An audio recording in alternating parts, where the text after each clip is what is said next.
This is Kyle Cory, and you're listening to Austin, Felix, and Matt on the Devy Debate. Welcome to the Devy Debate. All right, boys. Are we ready to debate? Austin, you tweeted something earlier. You tweeted your running back rankings. Explain yourself. Boy, that escalated quickly. I mean, that really got out of hand fast. Who jumped up and... That's Austin Nace. Who is going to be that guy? And for me, Bijan Robinson is still going to be that guy. Back to the ground with Robinson, who spins and then tries to bounce it. A stiff arm, another one as he rides it, keeps his balance. They're going to say he stepped out, but I'm Felix Sharp. I know you didn't think that we would get through this episode without mentioning the name one Zach F. Wilson. Screener draw. Oh, Wilson is going to uncork for the end zone, and he drops it in beautifully. And it is his roommate Dax Milne on the touchdown. That's Matt Bruning. G. Scott Jr. Obviously, I waxed poetic about him on the last episode, so I won't do that again here. And this time it's Fields on the carry. Watch out! Justin Fields, hello, Columbus, 51 yards. Bruning, are you ready to go head-to-head with me? I am. Got to get my popcorn out here. Hold on. Got to continue. I got it. Kyle McCord is going to end up winning the job. He's going to be rated higher. Well, I'm not nearly as passionate about what I'm about to talk about.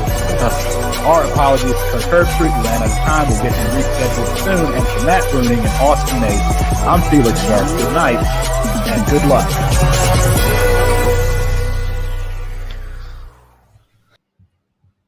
The Devy Debate podcast is going to be moving exclusively to the Campus to Canton podcast feed. So you're going to want to make sure you are subscribed to the C2C feed because the Devy Debate feed is going to not be updated. We want to direct all of our traffic into one place. We're going to get to football here in a second, but if you guys were paying attention, I think on last week's show, had a little feud with the Campus Life podcast, a podcast that does a segment every year mentioning bold predictions, bold takes. And guess who they forgot this year to bring on? They brought Matt Bruning on, but they disrespected your boy. And they thought I forgot.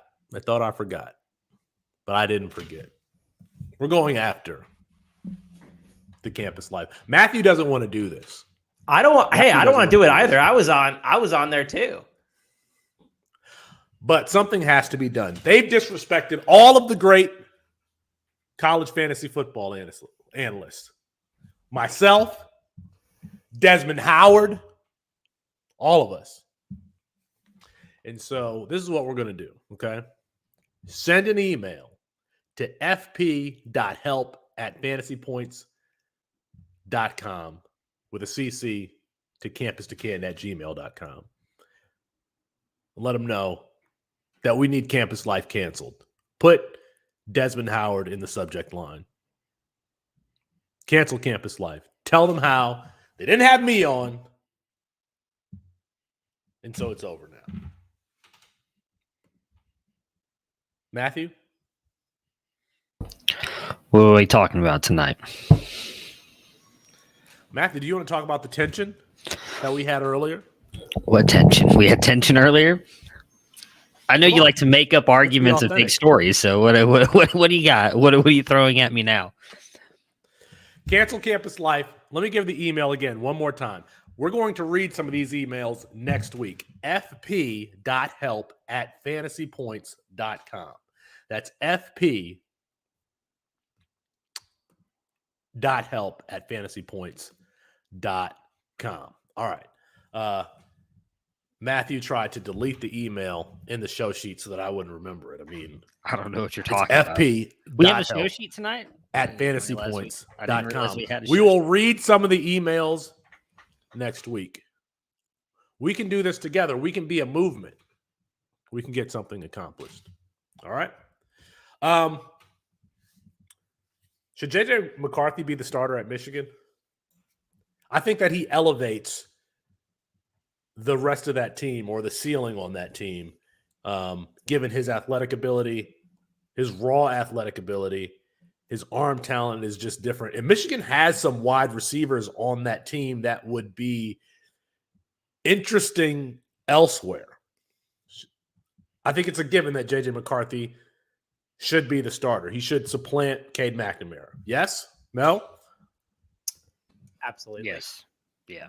Yeah, I mean, I don't think it's really a question. He'll get the start this week against Hawaii because it was biblical. Matthew, don't be in your feelings the whole show. Moxley's talking. What do you want me to do? I'm not going to interrupt him. I'm going to let him make his point. I'll make mine when he's done. Go ahead, Mox. I abstain from this argument. No, I mean, McCarthy's starting this week, and I actually think he's going to win this job. He looked better than McNamara when they played against Colorado State, like substantially better. And that's a little bit concerning if you're McNamara, that you're not able to move the ball against what I think is a very bad Colorado State defense. So, yeah, JJ McCarthy should be the starter. I think that's the only way they're making it out of the Big Ten again this year. Like, they're not doing it with Cade McNamara again. Yeah, I don't see any way McCarthy doesn't win it after this weekend. I mean, I expect him to go out there. We know Hawaii's a bad team. I think this is exactly, we talked about this 2 weeks ago. This is the exact point I made, is Jim Harbaugh wants them to make the decision for him because he's too scared to make it himself. He could have just very easily said JJ McCarthy is going to be the starter of the Michigan Wolverines. He doesn't want to do that. He's showing, as Moxley likes to talk about, veteran indifference. He's playing to Cade McNamara. And as Moxley just mentioned, I mean, Dude out there put up 180 yards on Colorado State. Couldn't get a passing. I think he got one passing touchdown. Couldn't do anything else against that defense. JJ McCarthy is not only going to go out there, I would bet probably throws for 2 passing touchdowns. He's also going to run a ton. It's going to help open up this offense. And then Jim Harbaugh is going to come out on Sunday or Monday and be like, oh, well, JJ just blew us all away and won the job, when realistically, he should have just given the kid the job in the first place. Like, this whole back and forth thing a lot of these coaches are doing makes no sense to me whatsoever. I think it's stupid personally, but I have no doubt that by some point in time, by this time next week, when we're doing Devy debate, we're going to be talking about JJ McCarthy being the starting quarterback of the Wolverines. Michigan still considers themselves to be like one of these blue blood programs like Ohio State or Alabama or, USC with Lincoln Riley and Caleb Williams. They are not that. And I think Austin said this a couple of weeks ago. Michigan winning last year and getting to the playoff might be bad for Michigan in the long term, because Jim Harbaugh, you got to remember, his contract was restructured. He was kind of on his last legs, or at least it appeared so, if they would have had another bad season, if they would have gotten blown out by Ohio State at home. Now I think that if they're going to have continued success, they have not had success recruiting. JJ McCarthy has absolutely has to be the starting quarterback. He's a 5-star prospect. He has more athleticism. His athleticism can elevate the offense overall, but he has to also produce. They've lost Dante Moore from Detroit Martin Luther King right out of their backyard. If I'm a father of a wide receiver, or to be honest with you, a running back, I'm not sending them to Jim Harbaugh. JJ McCarthy could potentially change that if he can, be what we expect him to be as a 5-star player. I think that is riding on JJ McCarthy not only being the starter, but performing well. Like, when they go into the horseshoe this year, him being able to put up offensive numbers right there along with CJ Stroud, where they don't have to hide their quarterback through the running game. So we're going to see. They play Hawaii. Yeah, I was going to say, I don't think it's a recruiting problem. It's a development problem at Michigan. 100%. So I like, they've recruited fairly well and just have failed to develop really any offensive skill position players. I think the defense is doing fine. Obviously, we saw Aiden Hutchinson go 2, and David Ajabo would have, I think, gotten in the first round if he wasn't hurt. But it's a development problem, and I'm not sure that's going to be solved.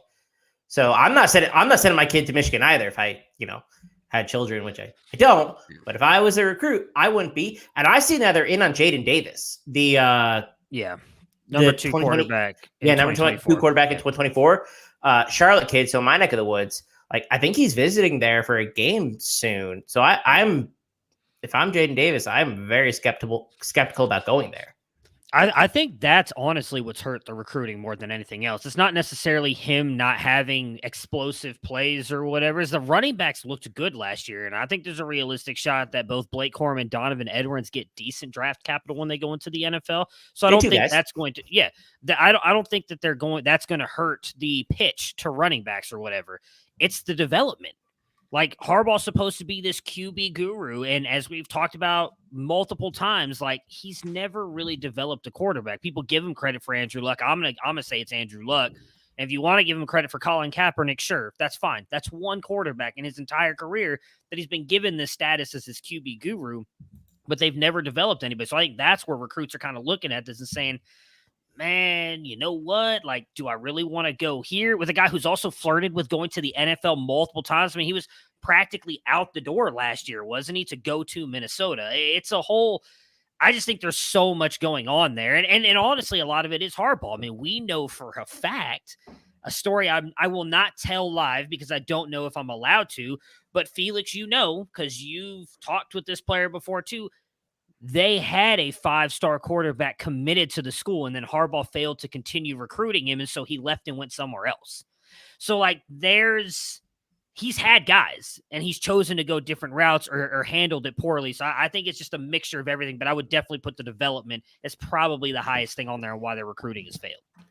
I used to have these names at the tip of my tongue. I don't anymore, but Nico Collins, Donovan Peoples-Jones.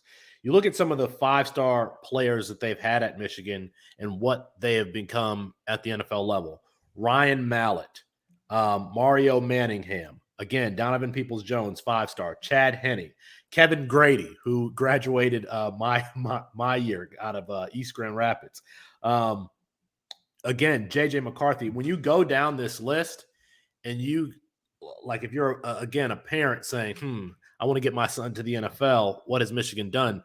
They don't have a great track record, even before, quite frankly, even before Jim Harbaugh. So I just think that a lot is riding on JJ McCarthy playing well, and then playing well enough that the offensive coordinators there have confidence enough to play a different style of game, something, quite frankly, that is aesthetically pleasing to high school recruits that they want to play there. Speaking of aesthetically pleasing, Chris, I think that DJ Uiagalelei is absolutely dust.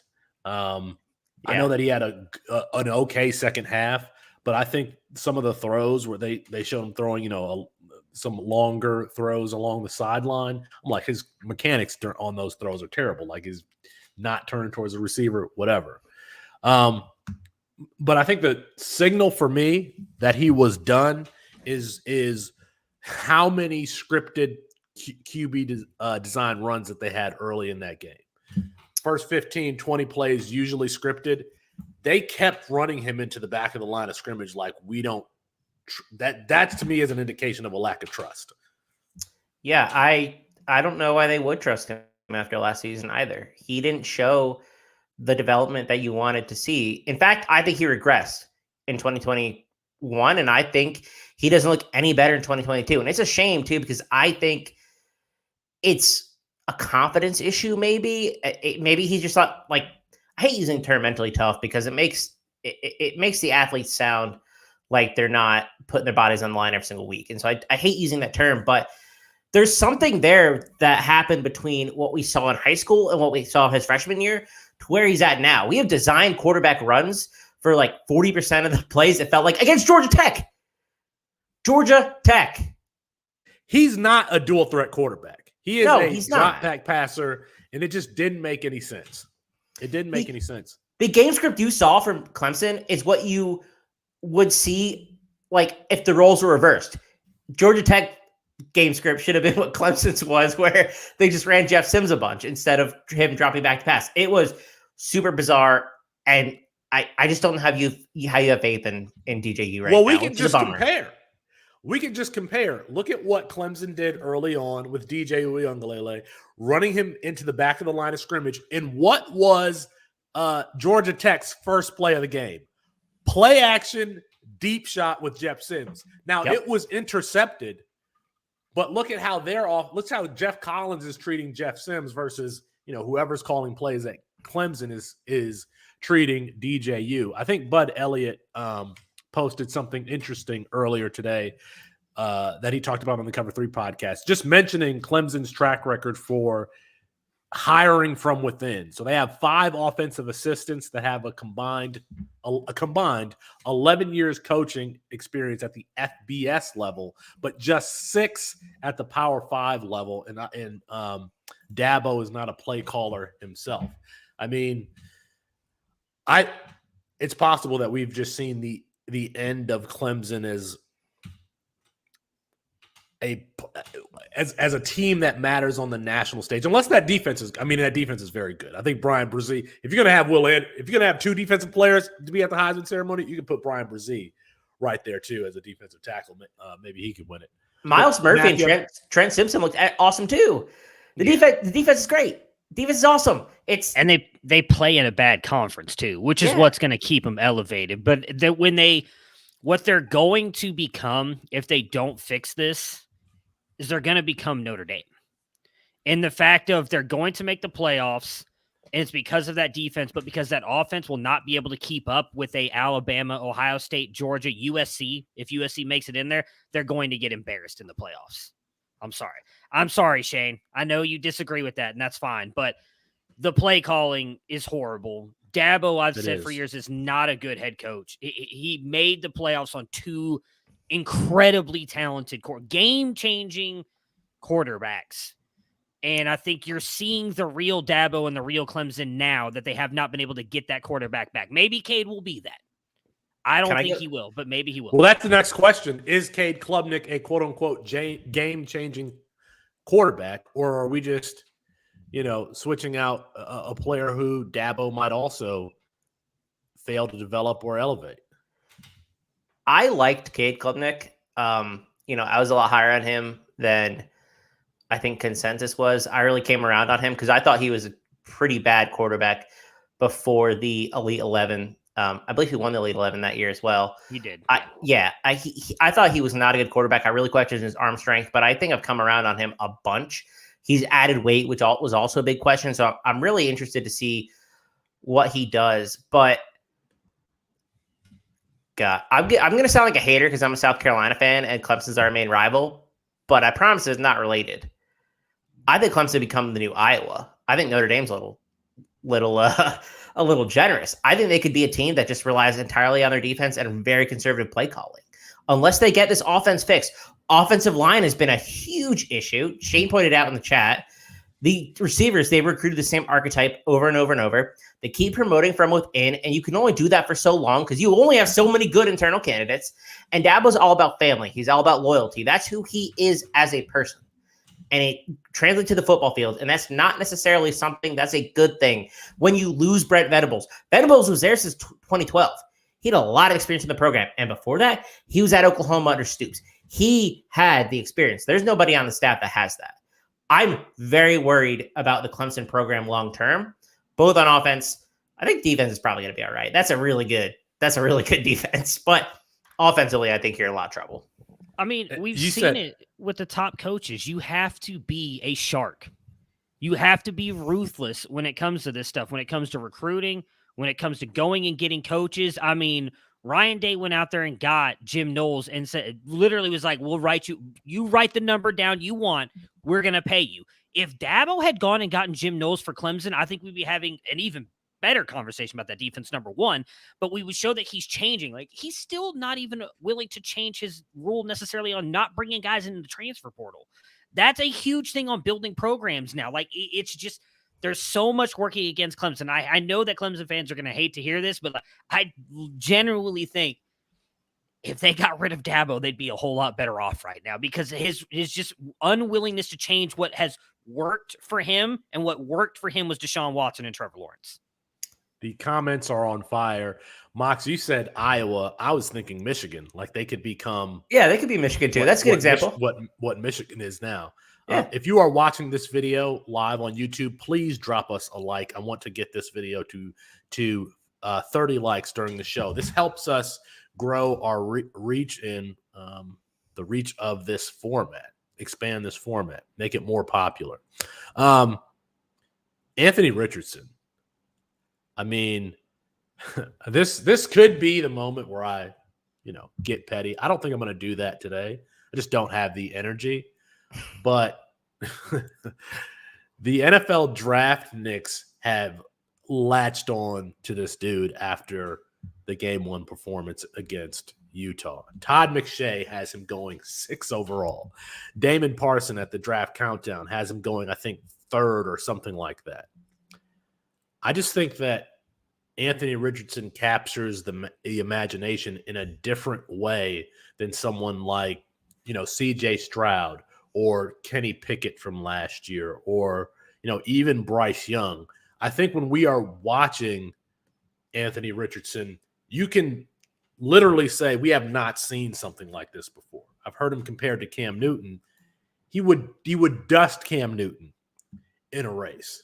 He has to develop, but his ascension, I mean, I could say I predicted it, but I'm not going to get into that, Mox. But he is he is must watch television now very early on. Okay. So the one thing I'll say on this is, I mean, you can be petty all you want. Nobody here has trashed Anthony Richardson. Now, you have believed that he will develop. I also think it's a fair argument to say, has he? I'm going to point out someone that I know you respect in the industry made a very interesting quote the other day. And I'm going to recite it back to you right now. A foolish man makes conclusions after week 1. A wise man makes observations after week 1. The observation is Anthony Richardson did put that team on his back. He looked much better than what we saw last year, specifically in that Georgia game. But if you really go and look at his passing, it was not much better. And what is everybody hyping up? What are the Damon Parsons? What are the Todd McShays hyping up about Anthony Richardson? His 360 windmill pump fake throw to the dude in the back of the end zone. Amazing play. Amazing. I'm not going to, it's fun to watch. I will rewatch that replay a dozen times, thousands of times. It's fun to watch. Until he improves as a passer, though, it's hard for me to say that he's going to be what you expect him to be. Now, I said this Sunday night, and we talked about it. I will be 100%. It's very hard for me to evaluate what Anthony Richardson really is because we've not seen it. Like 9 of his 17 passes were less than 5 yards down the field, guys. 9. That does not work in the NFL. And sure, if you want to call it a win because he gets drafted in the first round and then ends up busting because he can't pass the ball, fine. Call it a win all you want. But that's not what we're here for.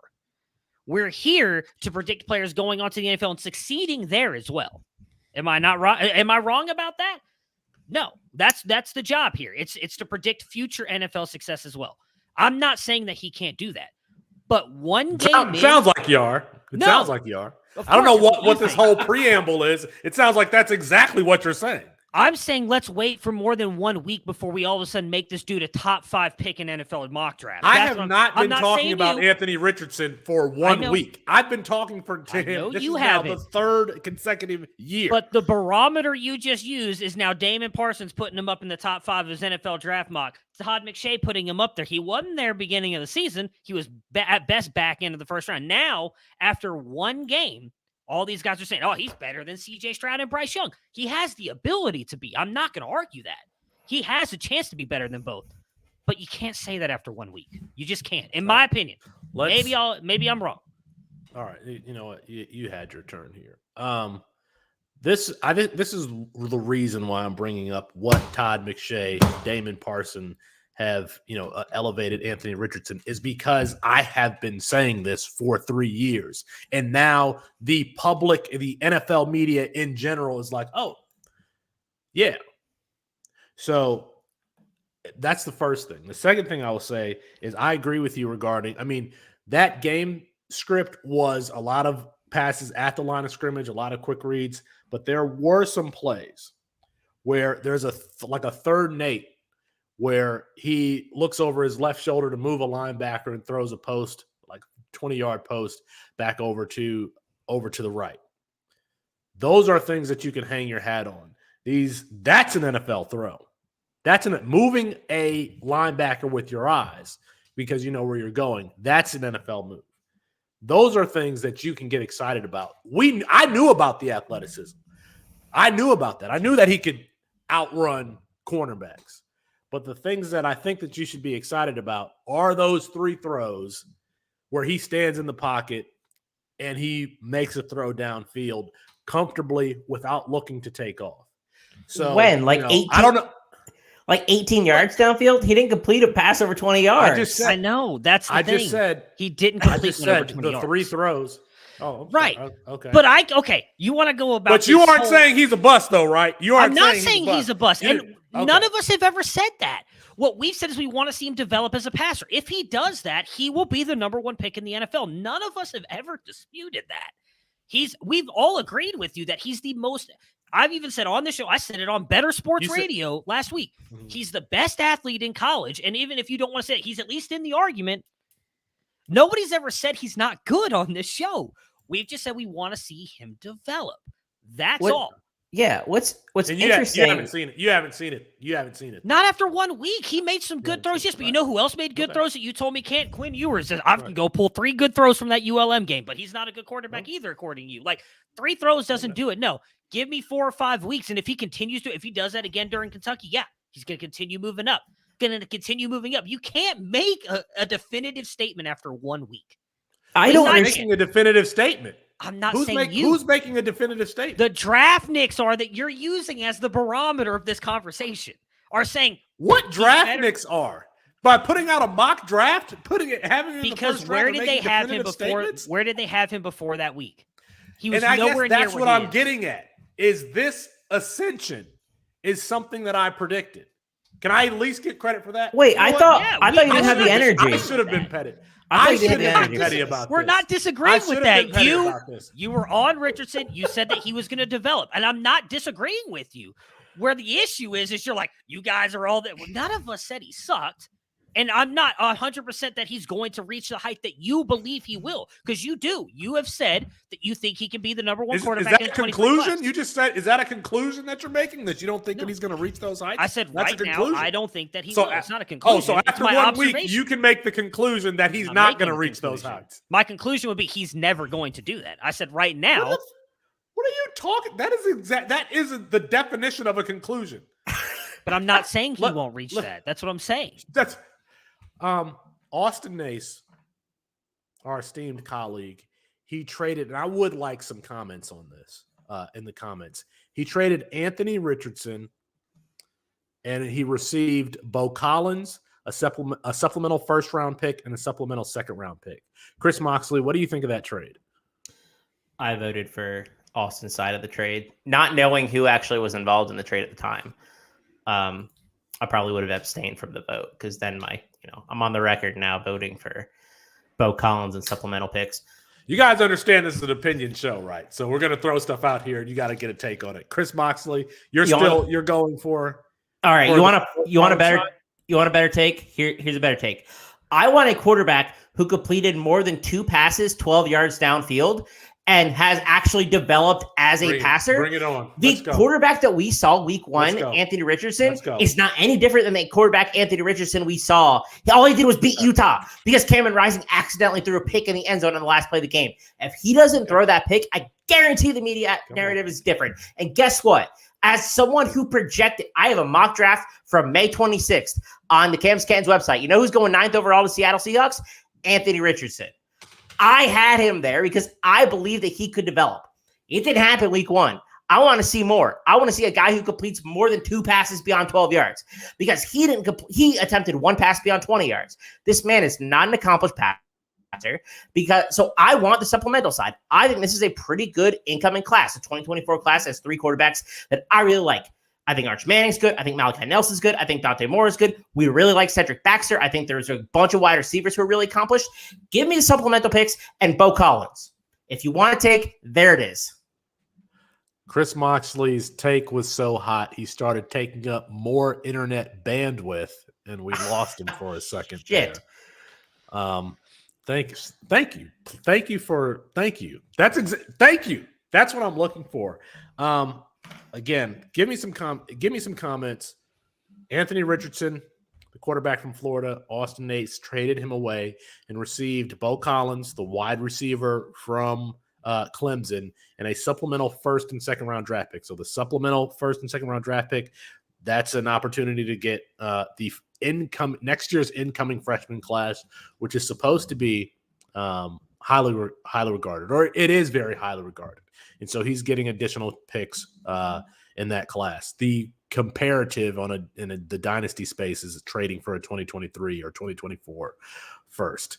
What else did I think the problem that I had with Richardson, that feels low. Like you could, it feels like you could get a lot more. As a matter of fact, I mean, the person who acquired Anthony Richardson from Austin attempted to acquire him from me, and I just the offer was too low. I think Austin could have gotten more, and that's my problem with this. I mean, Anthony Richardson, if he plays well against Kentucky again, which there's no reason to expect that he's not going to be, a 100-yard rusher, lead the team in rushing, probably have a couple of touchdowns, that his value is going to continue to increase. You're projecting 100 yards every week out of Anthony Richardson? Why wouldn't I? Because he can't pass, Mark. So why? I didn't. He's just gonna run every game. I'm just messing. So now I'm being. I mean, his rushing prop I'm taking on draft prospects. I think it's like 60 or 63 yards right now. You're taking the under? No, the over. Oh no, I'm taking. The over. Oh, okay. I just said he can't pass. Why wouldn't I take the over on the rush? Take the under. Take the under. I have an issue with Anthony Richardson. Is Anthony Richardson actually running back? Nobody's been talking about this. I want to know how you would rank these players in NCAA 23, the upcoming video game. Anthony Richardson, let's start with him. Matt. Am I giving you the actual rating? Just rank the play. Just rank him. Just give me a ranking. Yeah, so I'm asking. So like what we did last year. Like if I'm telling you CJ Stroud would be a rating of what, or am I ranking all the players? Because you only gave one player, so. I have a list of players here. Yes. That's in the show sheet. I know that. I see that. Chris Moxley, can you give me a ranking for Anthony Richardson, please? 87, and it's largely because he's booed by his rushing. That's my issue here. You're saying ranking. It's a rating. Rating. Thank you. Okay, that's why maybe you understand the issue I had with the question. I would probably say 87. He's a rating of like a 94 because of his speed. Ooh, man, his speed. And his ability to run would be like what Lamar would have been had NCAA been out, years ago when he'd be high because they give him decent passing marks too. I think. Well, I think his throw power would be like 99, but his throw accuracy might be like 70 something. But his speed would probably be like 92, 93. We're all arguing here. I'm actually rating him like a 90, 91. I mean, I think they give him good elusiveness, too. JJ McCarthy, 78. I think he'll have good speeds, but I think they'd be worried about the passing more so. And his speed would probably – now, JJ McCarthy has hit 22 miles per hour, but they would only give him like 85 speed. They would not make him a speed demon on the game. Yeah, you can't give him that speed. I'll give him an 83. He's at a big time program. He gets that little bump being a high level recruit coming from IMG. He's got the pedigree. He'd get a little credit there. I think I think Matthew is right here. I actually think 78 is probably right about right. DJU. Oh, that's like a 41. I'm just kidding. This would be like a 66, 67. I do not think he'd be rated very highly after the year I've got 70. Yeah, I've got like 70. Would I would rate him, or would I think that they would rate him? Because I think they would rate him like 81. Like, I don't think that they would downgrade him as much as y'all think they would. Because he's a big-time quarterback at a big school. With a five-star pedigree is the number. What would you rate him? Would I rate him like 62? I guarantee you they'd have him low because they would have Klubnik higher and then make you do the whole, like, do you want to start Klubnik over him thing? Like, they would put him higher than DJU, I think. Travion Henderson. 94? 788? Oof, I wouldn't go that high. So what Matthew's doing, and I think what he's doing is he's saying like Bijan Robinson is like 99 tier of his own. They don't really do running backs by high 90s though. They're usually like the lower 90s. But Bijan, so I think Bijan would be one at like 90. I'd like a 97. Yeah, I think he'd go 94, 95. So then I would put Travion like high 80s, maybe 90. Because I know he's fast. I don't feel like he's got the speed Bijan does. I really don't. I don't think he'd be as high ranked. I don't think know he has if the Bijan's tackle faster breaking than him. ability that Bijan does. I think that's the one thing that we should talk about that later, but I think that's the one thing that Travion has is just raw speed, which is why Reggie Bush is the comp for him for me. Like he's a speed player. Well, Braylon Allen then. If you had Travion at what, 87? Yeah, 87. Braylon Allen, the Wisconsin running back. Probably 84-ish because he's got that size. He'd be truck. Braylon Allen. Yeah. Braylon that truck stick. We saw that this weekend. He was clocked at 20.1. That's not great. He would not have good speed. He would have 88 speed, but his trucking would be 99. Lower. I agree with that. Like he'd have fucking the vision up. He'd have the truck stick. He'd have power running, all that stuff. But the speed, I think, would be lower than it'd be like 70. Than 88. I give him 86. 88. I think it'd be 82, 83. All right. Just hold on. Who else do I have up here? Jamir Gibbs. Give me Jamir Gibbs real quick, Mox. I think he would be lower because he doesn't really fit in the general criteria that they're looking for that elevates running back. So I'll give him an 84. I don't think he'd be as high as we think he'd be. His game is more nuanced than like video game-ish. I think he would be closer to Henderson just because he's also very shifty, and that matters to them. That shifty rating for a running back matters. He's also got the receiving skills. That'll boost him up. He's more over of a some slasher of the to me. Like he's more of a bendy, curvier, linear runner, and not like a jump, stop, cut runner like. But he makes people miss, and so it's all one rating though, and that's what they'll count. It'll go in there. It'll be better than like a Braylon Allen because Braylon Allen's just running you over. He's not making you miss. I would rate Will Shipley like 74. I think he'd be higher than that. Name brand, man. Oh, y'all are crazy. I think he'd be like an 81. But I also had Travion Henderson at like a 94. So I think that we're just low on. Mox, did you ever play the video game? Yeah, but listen. It's 2023, man. We'll looking find a year out forward on some of these guys next year. DJU ain't leaving college this year, so we'll find out what his rating is going to be. We'll find out about Cade, Travion, Will. South Alabama quarterback DJU. What do we think he's rated at? 70. Sorry. If you're having a good time and watching this live, please drop this video a like. It really helps us expand our reach. I don't know how many likes we're at, but I want to get this to at least 30. All right, Mox. Why don't you take us through housekeeping, and I'm going to see how many likes we have.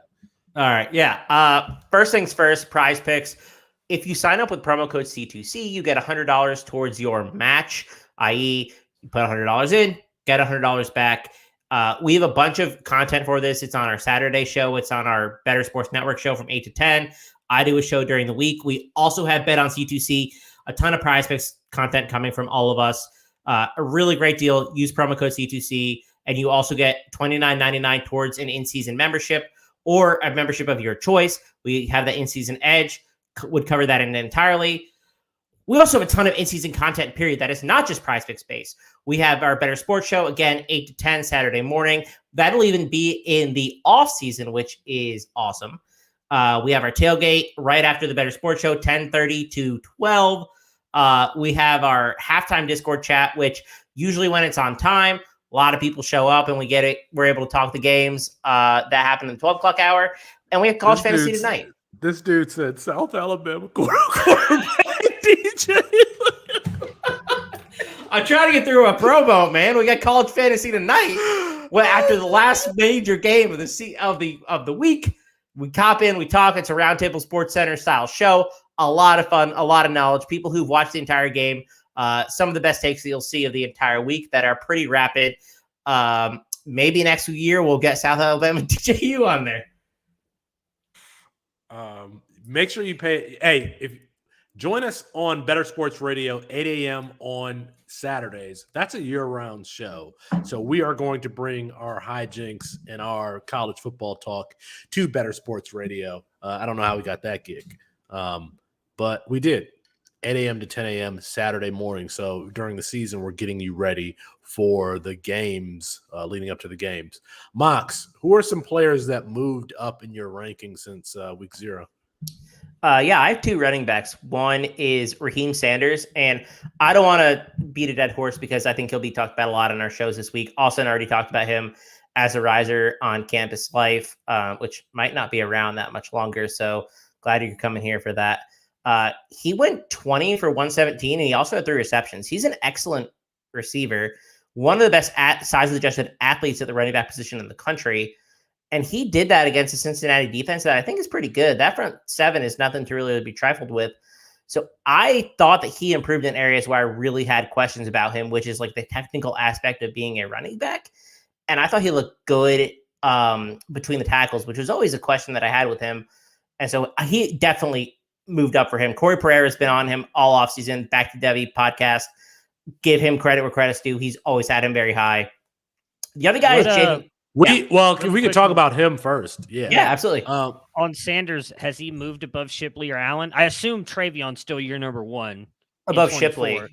Above Shipley, so he's your RB3 he's in above that 24 class. And I've never really liked Shipley because I think Shipley bounces everything outside, and he's shown no propensity to run between the tackles. He's definitely jumped Shipley. He's still behind Braylon Allen. And I don't even like Braylon Allen that much, but I think that it's really hard to argue with what we saw last season from him. We should, like, the site as a whole was very high on Raheem Sanders because of his wide receiver background, his size-adjusted athleticism. So if you are, like, playing in Campus to Canton leagues and you are listening to us, any of the shows, any of the content, you probably snagged Raheem Sanders. So, I mean, subscribe to the website, subscribe to the YouTube page. I think we're doing the same thing with this freshman class. So the issue with Raheem Sanders, though, is they always run a committee, but man, he is one of the best players on that offense. Like, if they give Dominique Johnson like a large share of those carries of that backfield, that's just that. I don't think that increases their chances of winning. So his 23 touches last week was really impressive. Dominique Johnson didn't play; he was injured, but man, like, he could actually carve out a bell cow role. It would not surprise me if he had a 20 touch per game season, and that's pretty good for the collegiate level. So he's really number 5. I have to believe that they gave him number 5, which is a sacred number for the Arkansas Razorbacks. I think they may have seen it coming that he was going to be this dude. I just hope that they give him the sophomore year full bell cow role. All right, who else you got? Yeah, number 5, Darren McFadden is the sacred number. Make sure the people know, of course. Second is Jaden Ott. He is a true freshman and a running back at Cal. Ott's 130 yards for scrimmage. I thought this was a really interesting number. His 130 yards rushing and receiving are the most by a Cal player in their debut since Keenan Allen did it. That's a lot of yards, and that's a long time ago. He immediately assumed the RB1 role. I don't think the Cal offense is great or anything, but I do think it's really impressive how he just stepped in and was a big part of the rushing game, and he was targeted in the passing game. You don't see that very often, especially from freshman running backs. Usually that's something they develop in their second or third year. I'm really excited for Jaden Ott, and he was a player that I liked a pretty good amount going into the season, but I didn't think he would assume the role immediately, and it seems like he supplanted Damian Moore as the RB1 for the Golden Bears, and that's a player that I have moved substantially up. His spring game was awesome too. Like, we should have been adjusting probably a lot more then than we did, especially with the camp reports. But yeah, he's a guy that's got to be moved up. I feel like we just don't respect West Coast football. Like, Ott is not a player that I had watched at all whatsoever, and then going to Cal, I don't think really helped matters. So I don't even think it's West Coast. It's just the bad teams on the West Coast. Like, we pay attention to USC, Oregon, Washington for the most part. UCLA because Chip Kelly's running back's good. It's just kind of those bad teams we tend to avoid. Yeah. We have a backseat driver in the comments who decided not to show up for his regularly scheduled appearance. So he will. He can show up in the chat, but not in the video. Got it. Cool. Right. There were a lot of guys that I was like, man, I can move these players up and down. I'm going to start with Cartavius Norton, who Austin Nace has been on really from the beginning, from the jump. And we saw his ADP go from non-existent to like second, third round in supplemental drafts. Cartavius Norton, Iowa State, taking over for Breece Hall. Now, the reason why I have to highlight him as a riser is he got hurt in this game, but he was the starting running back. Jarrell Brock had like a highlight run, the touchdown run, and they were trying to ice the game late. I think that would have been Cartavius Norton had he been healthy. He got hurt on a run that he cut out around the end, and this dude he is rocked up. He looks huge, and he runs violently, and he beat this corner at the around the edge, but then pulled up on the sideline with his hamstring. He's probably going to be out for a few weeks. Man, if that's a buying window, I would go ahead and try to snag Cartavius Norton because I'm telling you, like the carries that he had, it looked like he would be a problem to tackle. So Cartavius Norton is one. I think I've moved him to the top 30-ish at running back. Drake May is the other one.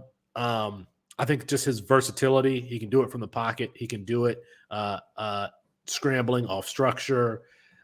Yes, he does need to add some weight, but if you had to, he'd probably be a top 8-ish quarterback if you had to draft today. We had the top 3. I think Anthony Richardson would be there, and then Drake May would be right in the mix. So if you have Drake May on your roster, I mean, stock way up for Drake May. And then number 3 for me is Mayan Williams. I think Mayan Williams. Something to say? Thought I was on mute there. Mayan Williams is going to have a better NFL career than he does career at Ohio State when they needed to have an identity in the second half. Like, we are going to run through this Notre Dame defense. They put Mayan Williams in the game, and they were opening holes for him, but once he got to the second level, he was using his shoulder, his off arm, stiff arm, what have you. And I just think that he's going to be a better NFL player. I think that he's a guy that could get late third round or early fourth round draft capital. And I could see him be a player who gets 15 touches a game at the NFL. So those are my 3 at the NFL level. So those are my 3 guys. Matthew, why don't you give us yours? I found the Mayan Williams discussion very interesting, considering he was outrushed by Travion Henderson. He had one great catch, though. That catch on the sideline where he toe dragged was great. You said he changed the identity. Henderson came out because he was injured. That's neither here nor there. So I've got 2 really quick quarterbacks that I've moved. These little side comments, they wanted a physical presence late in that game. The one drive that he went on, and he and Travion Henderson had totally different styles. He didn't come in until. So you think they run the same way? You think that they run? Do you think that no, Travion I do Henderson not. is a thumper? Mayan Williams wouldn't have been in there for that drive had Henderson not got hurt. Henderson was on the field, then he got hurt on the chop block. They put Mayan Williams in, and then he rushes it down the field. Anyways, QBs that I moved up, JJ McCarthy. I expect him to win that job, as we kind of talked about earlier on this show. I moved him up into my top 24 as Cade Klubnik. I mean, it's time to move him up. I still have not really had a chance to watch what he did in that game. I haven't recorded. I just haven't had a chance to watch, but everybody tells me that he looked really good for the little bit that he was out there. So Cade Klubnik has moved up now into my top 24. I still don't believe he's as good as you and Alfred do as QB1 in the class. He's not that good, but I moved him up ahead of a couple of the other guys that I thought he was better than. He's still behind Devin Brown, Drew Aller, 2 other guys for me. I don't remember, but he's made it up into my top 24 currently. The 2 that I really want to talk about, Tank Bigsby. He's a guy that I think a lot of people left for dead based on what happened last season, based on everything going around the Auburn program this year. Dude went out there this past weekend, granted against Mercer, so it's not like he was out there playing against Alabama, but regardless, 147 rush yards, 2 touchdowns. I mean, forced 13 missed tackles, 4+ runs for over 10 yards, 3+ for over 15. Like he looked good. He looked like the Tank Bigsby we fell in love with as a freshman. Didn't move him up a ton, but he had dropped down closer to 20, so I moved him back up closer to 12 where I had him beforehand. And Quinshon Judkins, I talked about him all offseason. He was a guy that I was really big on, but as Colin pointed out during the RB Summit, I was lower on him than most of you guys just in the rankings because I wasn't sure where he would fit in, but he looked great. And I think he was one of the highlights in that Ole Miss game. So he jumped up majorly in my rankings. I don't remember exactly where I moved him to, but he moved up very high for me. I'm all in. I have been. Can I stop you? Can I? This is how it's done, Matthew. Hey, Matt, you touted Quinshon Judkins. Good job, Matt. Well, Quinshon Judkins is a good running back compared to Mayan Williams. So, I'm just, giving the people what they want. I want to provide some context here for the Quinshon Judkins conversation. I think Quinshon Judkins was a 3-star prospect, according to 24/7 Sports. So, if you are playing in campus to Canton leagues and you're just going by the list, Quinshon Judkins is not going to stand out for you. He did for us. Quinshon Judkins, Andrew Paul, Cartavius Norton, Raheem Sanders. We're pulling out guys like this to say, hey, you need to gravitate towards these players. And for a company that ain't been around that long, our shooting percentage on some of this stuff is pretty damn good, in my opinion. 3-star prospect. He is a violent runner. He's going to be a good player. And you think about what they have there at Ole Miss. They have Zach Evans, who's considered to be a day 2 prospect. They have Ulysses Bentley, who is at least, a sophomore or junior with some very good production at SMU. But they got Quinshon Judkins in the game. And then the reports out of camp had been that he was very, very good. Just saying, y'all. I mean, we've got something good going here. We talked about players moving up our rankings. Let's talk about players moving down our rankings. And Mox, one of yours I called. The other one kind of makes me disappointed. Yeah, I have sent Washington quarterback Sam Heward to the shadow realm. I don't think he's draftable in campus Canton leagues, period. I wouldn't take him anymore. He's a 5-star. Crazy. He's a 5-star quarterback. He wasn't really that mobile in high school. I was a big fan of his. Crazy. I will be totally honest. He was my quarterback 1 in the class. Shocked. He was my quarterback 1. It was a tier of 3. It was him. Quarterback 1. It was Drake May, and it was Tyler Buchner. Yeah. 2 or 3 ain't bad. If we think Buchner's gonna be a good player. Did he get a nickname on this show? I can't remember. He did. You nicknamed him Cement Shoes. Oh, well, you didn't really nickname him that. You just said he looks like he runs with cement shoes on. Wait, who are we talking about? Right. Carson Strong, or are we talking about Sam Heward? No, Sam Heward. We're talking about Sam Heward. This is a value proposition, Chris Moxley. Carson Strong could take in the 44th round of Campus Canton supplemental draft or Campus Canton startup drafts. Sam Heward required high draft capital, and I was telling y'all to fade that dude. Not only was he cement shoes. This is not even my turn. It's supposed to be Mox's turn. Not only was he cement shoes, but his game tape was filled with just straight up deep balls. Those are those are throws that 10 out of 10 high school quarterbacks can make. They're not impressive throws. And I tried to tell y'all. Anyway, I thought his touch on the passes were good, but neither here nor there. We're moving on. The second is Cameron Ward. I was a fan. I actually wrote a whole article about Cameron Ward during the summer, kind of detailing what he needs to improve and like why I really liked him and why I really liked the situation, kind of transferring in from Incarnate Ward with his same head coach being the offensive coordinator. It was exactly what we saw at Incarnate Ward, and that is not an encouraging sign in my opinion. He was worse than I thought he'd be. He had a very low average depth of target, and you see that in a lot of air raid type systems. But for a guy with an arm that I think is almost like borderline special, we just don't see the accuracy that we need for deep quadrants. And so I am concerned about Cameron Ward. And this was against Idaho. This wasn't against Wisconsin, who I think he plays this week.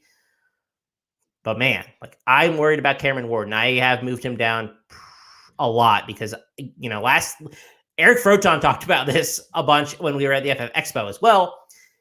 Beyond 10 yards, he threw an accuracy percentage under 60%. That's really bad for a quarterback who we think is a good arm. So I'm really worried about Cameron Ward, and I will move him down probably a good amount in my rankings. I didn't think that their offense was going to be the Mike Leach spread but horizontal offense, where they spread everybody out, not to run deep, but to run everything quick. And that's really what it was. They had a couple of deep shots, but there was one along the left sideline, and this would have been a touchdown. It would have been like a 40, 50-yard touchdown, and Cameron Ward threw it inside the numbers. He had good trajectory on it, but threw it inside the numbers. That ball had to be outside of the numbers. And sometimes when quarterbacks can't make that throw, that leads me to believe that they don't have the arm strength to make that throw. So I agree with you. It was a very horizontal offense. And they went into the half tied 10-10 with Idaho. Yeah, it was a game throughout. I figured that would be the offense because his average depth of target, or his adjusted yards per pass attempt last season and the season before when he was at Incarnate Word were pretty low. It wasn't a surprise that it was that way, but even if that's the offense, this is a guy who has a big arm, like a special arm. If we're being honest, I didn't see it, and I'm really worried about his accuracy. I agree that throw is an example of throws that were all over his tape coming from the SCS level too. He has to improve that, and this might not be his year. We might see it in 2023. The Idaho quarterback had like 2 or 3 deep shots in that game that were perfectly placed. And there was a throw that he made late. After a while, I had to just look up who that kid was. The guys moving down from here are Cory Brooks, Jackson Dart. Jackson Dart, I think at one time I looked, I feel like his yard per attempt was like 6.5 at some point. It was something like that. I'm like, well, this is not the gunslinger that I thought he was. And then Cory Brooks just not only is he not playing, but in the Devy guide, I commented, I said, I don't know that he necessarily has a trump card trait to utilize at the NFL level. Now, he should still be a good player at the collegiate level. I don't know how he got surpassed on the depth chart. Maybe it's because of injury. But he was always someone that I wasn't sure. Quite frankly, it was all of them. It was, except for JoJo Earl. I questioned Ajay Hall. I questioned Cory Brooks because that mold of wide receiver isn't the type of wide receiver that we have seen be successful here recently. The guy who's, 6'3-ish, 215 pounds. It's been guys who are 6 foot, around 205 pounds, who have been more successful. That's the type of player that they have in Jermaine Burton, who's playing the X. So Cory Brooks and Jackson Dart for me. What do you got, Matt? Evan Prater is one for me. He's a quarterback that I really liked even last year. Coming into this year, I still don't know that it was because he couldn't beat out Ben Bryant. I honestly think we're going to see Prater here in the next couple of weeks. I think it was more of Lou Fickell knew they were going in to play Arkansas, and they needed a quarterback who he could at least somewhat trust. But if you really watch that game, Ben Bryant looked like absolute crap until the best 2 defenders on Arkansas went out, and then he started performing. So I think we're going to see Prater pretty soon. But the fact that he couldn't take that job, I did drop him a little bit. I think I had him as a top 24 quarterback just based on what they were able to do for Desmond Ridder. I mean, he was a top-scoring fantasy quarterback most weeks for CFF, and I thought that Prater could just fill those shoes right away. That's not going to happen. The other is Byron Cardwell, and I know that Austin talked a lot about this. I brought it up a lot on the spring camp reports that it really seemed like they were using committees, but I still thought Cardwell was at least going to be the starter. He got 4 carries, and I understand this Georgia game got out of hand in within 5 minutes into the first quarter, it felt like.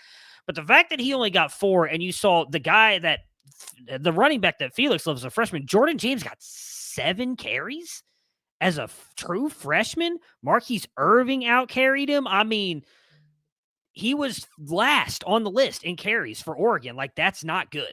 That's really not good. Sean Dollars not only had more carries, but outproduced almost every single one of them. Just looked better.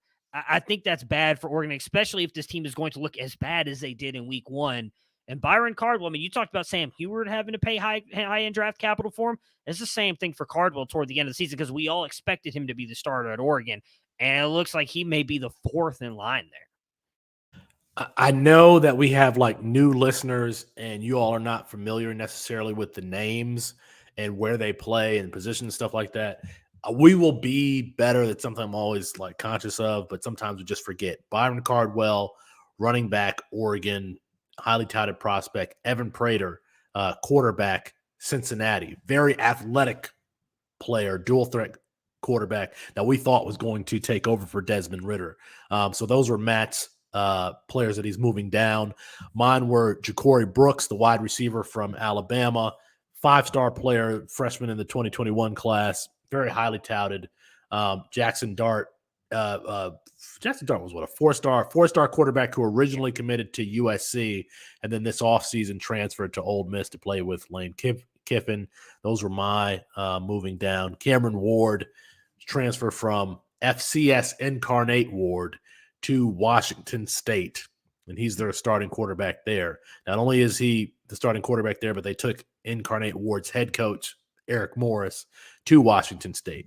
Eric Morris has been a assistant under Mike Leach, who, you know, the spread really comes from Mike Leach, and Cliff Kingsbury. He was an assistant at Texas Tech when Patrick Mahomes was there. So that's like the style of offense that we're expecting to see. So Sam Heward, a 5-star quarterback, son of Brock Heward, there at Washington. Sam Heward, Cam Ward, Cory Brooks, Jackson Dart, Evan Prater, Byron Cardwell moving down. And then I feel like some of the names moving up are more names that we've talked about and more recognizable. But Raheem Sanders, Jaden Ott, Cartavius Norton, Drake May, Mayan Williams, Tank Bigsby, JJ McCarthy, Cade Klubnik, and Quinshon Judkins all moving up in our rankings. If you like the show tonight, if you like the fireworks between me and Matt, go ahead and subscribe to the Campus to Canton podcast feed. Remember, the Devy Debate feed is going away. It's going away. We're not going to be updating it. We want to direct all of our downloads, all of our listenings to the Campus to Canton podcast feed, and then subscribe to us on YouTube. We do a hangout after the show and just kind of chat and take questions and mess around with the crowd. So make sure you do all of that stuff. Let's see. YouTube, subscribe to us on Apple Podcast or wherever you get your podcasts. All right, that is going to be our show for tonight. Apologies to Curb Street. We ran out of time. We will get him rescheduled soon. For Matt Bruning and Chris Moxley, I'm Felix Sharp. Good night and good luck. Don't cut it. Don't cut it, Matt. We should actually do an after show today. I'll write down the time. 1:02:45. I thought that was a good show. It was a good show. We didn't have lukewarm Austin here to slow us down. Well, and Matt wanted to be in his feelings to start the show. So I wasn't in my feelings. You love to assume. You were like, I'm gonna turn off my camera and not talk to anybody. I was eating food. I was listening to you guys. I jumped on to tell Mox's mic wasn't working. I was just eating, which I appreciated. I think your co-host should do Mike, that. I think, is recording. Don't they record back to Devy tonight now, I think? So they he's record just giving up. They record it late, too. Yeah. And for those of you, if you guys want to stick around, we can take questions. Brad says, who would you start in fantasy this week, Malik Cunningham or John Rice Plumlee? John Rice. Who does Louisville play? They play each other. Yeah. Oh, they play each other. I'm going. I mean, I'm not the CFF guy. Moxley just put out rankings. You should check out our website, Brad, if you're not a member, campus2canton.com. I would imagine Moxley's going to say John Reese Plumlee, though. Yeah, I'm fairly confident that I have Plumlee ranked higher. Yeah, I have Plumlee quarterback 4 this week. Okay. It's only $2.99 to get started to subscribe to the website. Appreciate y'all sticking around. Mike Valerie, one of our contributors here, used to be the host of the after show, and he would come on and really just annoy Austin and Matt. And I don't know where he is now. He's just skirted on his responsibilities of doing, like, we're supposed to be able to get off the mics. That's not necessarily true. He did not skirted his annoy responsibility. me. I just got nervous every time he got on the mic because which is great. Yes, which is great. You should be. Somebody should make you nervous. There should be somebody who's willing to push the boundaries and test something and try something and not doing everything that's safe. It's not safe. There's just certain things you don't want to be said publicly. That's all. I'm always going to gravitate towards these people who are willing to say some stuff and try some stuff and then, oops, get it wrong. I'd rather have to like reel somebody in than like trying to push them towards saying something. Did I hear you guys have IDP content now? Mox, you can speak, or one of you guys probably speak to that better than I do.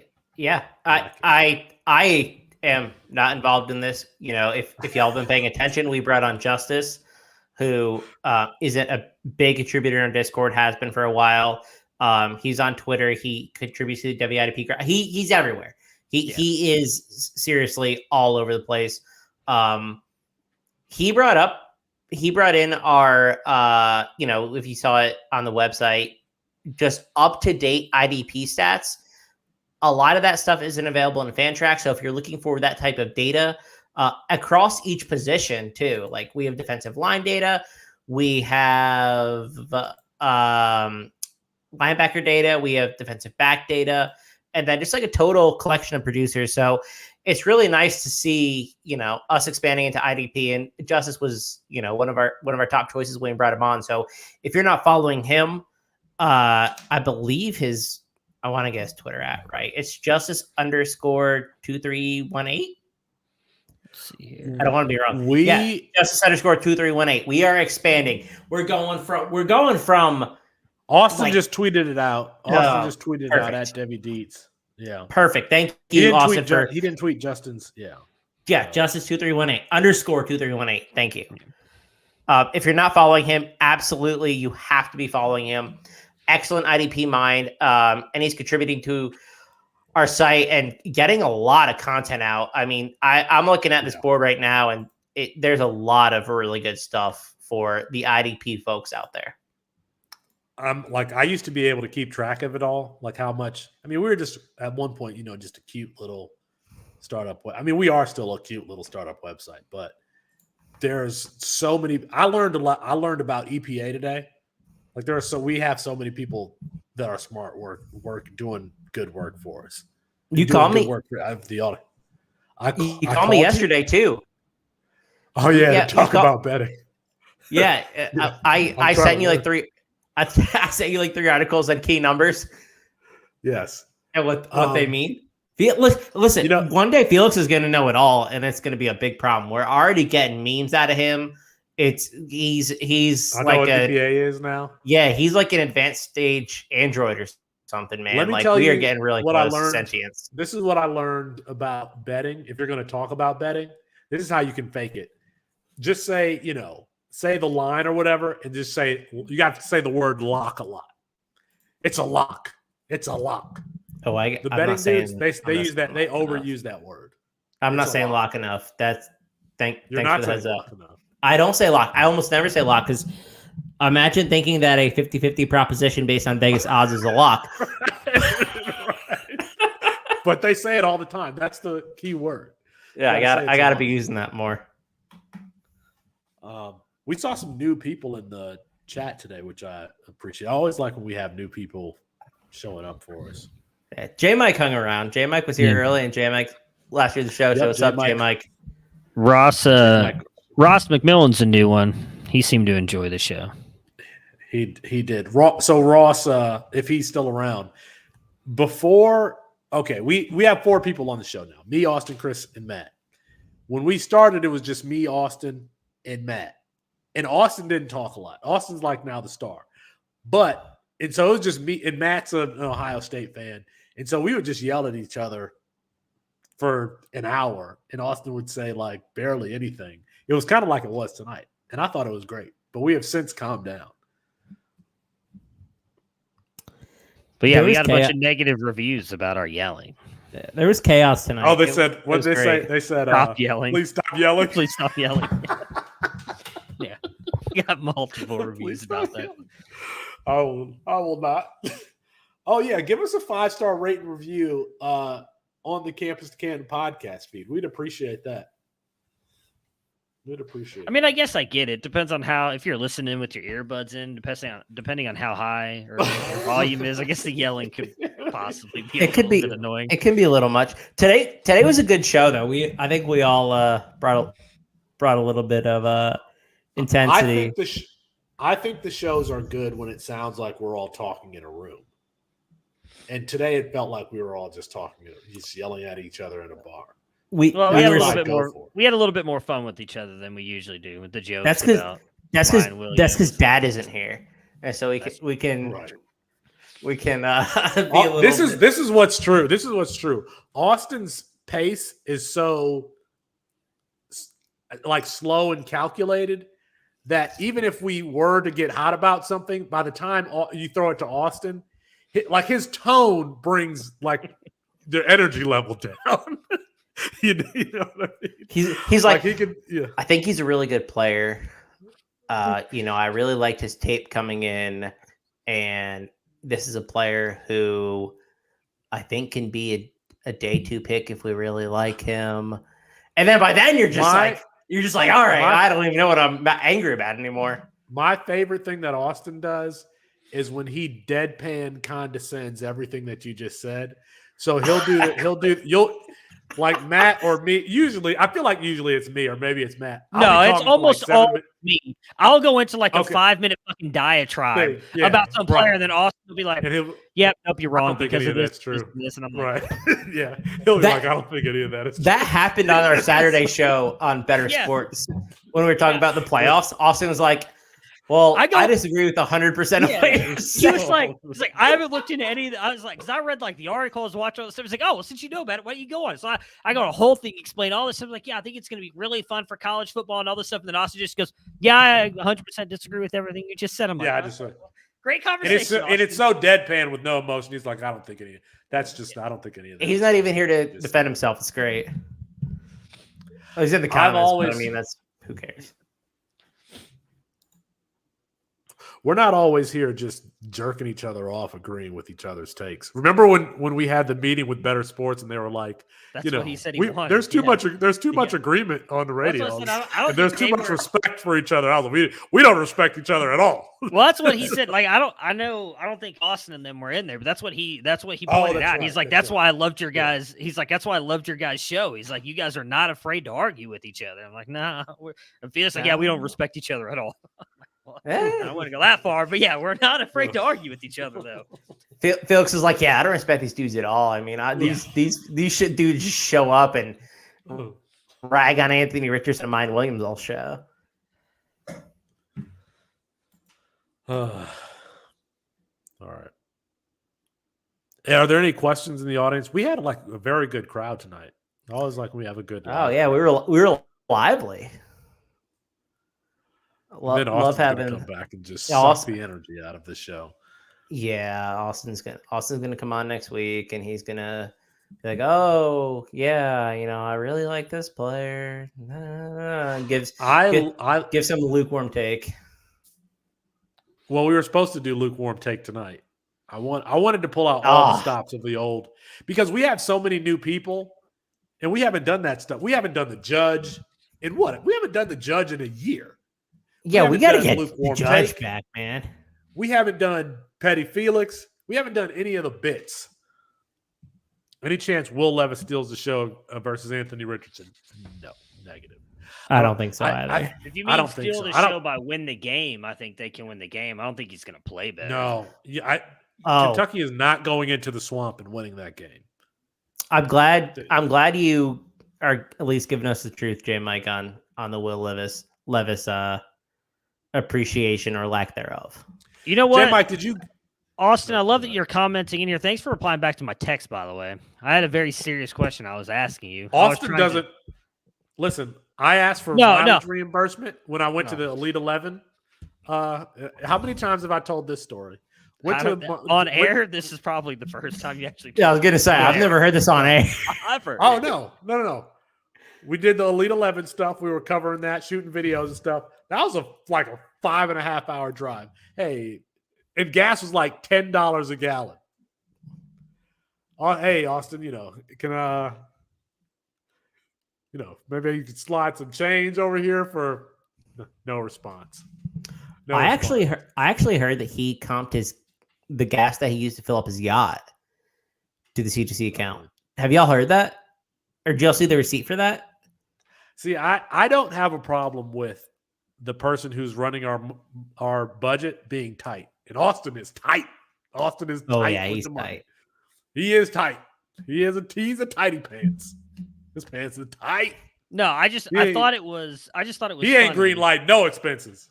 Because I sent that text, and then literally like 5 minutes later, he replied to the Devy debate one that was like, "Hey, I may have to sit out tonight." And I'm like, "Oh, I can't reply back to my text." Like, so I'm trying to ask you a question, and then he goes on to have like a full conversation in there. I'm like, "It's cool. Don't worry about it. I don't really care." Yeah.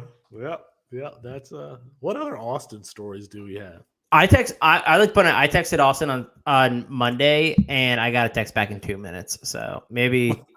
Unless it's personal, but now I know where I stand. I've always known. I know that I know it.